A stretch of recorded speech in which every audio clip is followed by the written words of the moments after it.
İsmail qardaşım, çox sağ ol. Mənə qarpız göndərir kətdən. Sırf öz əkdiyimiz, yəni bostanımızın qarpızıdır. Ağcabədin təzə kəskəndir. Allah sağ olsun. Budur.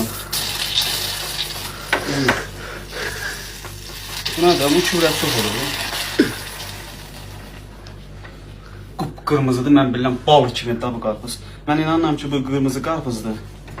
Çünki bunu sırf kardeşim İsmail yetiştiribdi. Allah ona dəyməsin. Bir ilə qarpız çox ucuz oldu ha.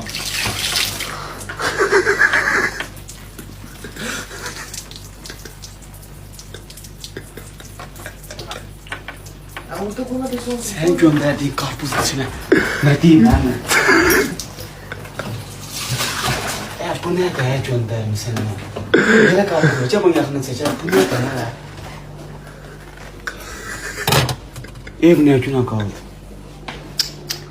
Bu ne kadar? Ben de tərifliyim. Bu ne kadar?